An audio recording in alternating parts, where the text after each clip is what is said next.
HSC পরীক্ষা শুরু আজ, অংশ নিচ্ছে 12,70,000 শিক্ষার্থী। আজকের প্রতিবেদন, উচ্চ মাধ্যমিক সার্টিফিকেট, এইচএসসি ও সমমানের পরীক্ষা শুরু হচ্ছে আজ সকাল 10টায়। বাংলা প্রথম পত্রের লিখিত পরীক্ষার মাধ্যমে শুরু হওয়া এ পরীক্ষা চলবে 8 আগস্ট পর্যন্ত।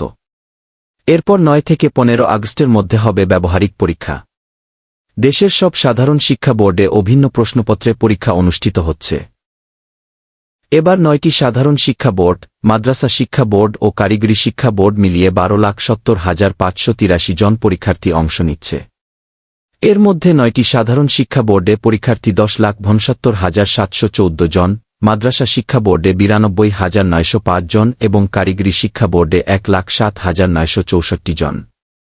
গত বছরের তুলনায় মোট পরীক্ষার্থী বেড়েছে 19,472 জন। সারা দেশের 9,439টি শিক্ষা প্রতিষ্ঠানের শিক্ষার্থীরা 2,697টি কেন্দ্রে পরীক্ষায় অংশ নেবে।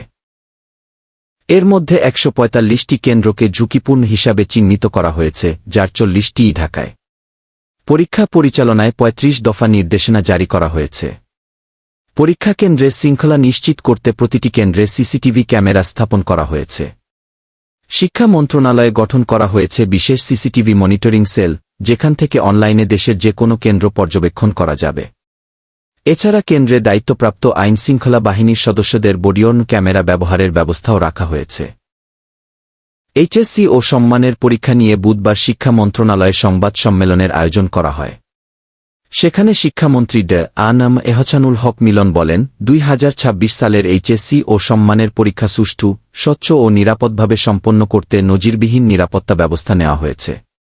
প্রশ্নপত্র ফাঁস, জালিয়াতি বা যে কোনো অনিয়মে জড়িতদের বিরুদ্ধে সংশোধিত পাবলিক পরীক্ষা আইনে কঠোর ব্যবস্থা নেওয়া হবে।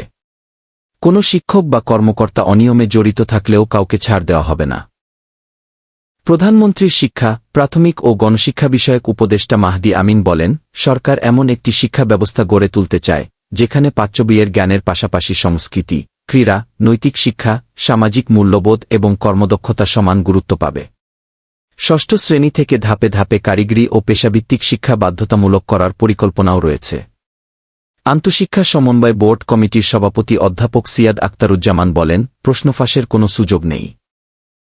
সুষ্ঠু ও নকলমুক্ত পরিবেশে পরীক্ষা আয়োজনের সব প্রস্তুতি সম্পন্ন হয়েছে। যদি প্রশ্নফাঁসের মতো কোনো ঘটনা ঘটে, তাহলে সারা দেশের ওই দিনের পরীক্ষা স্থগিত করে নতুন প্রশ্নপত্রে পুনরায় পরীক্ষা নেওয়া হবে।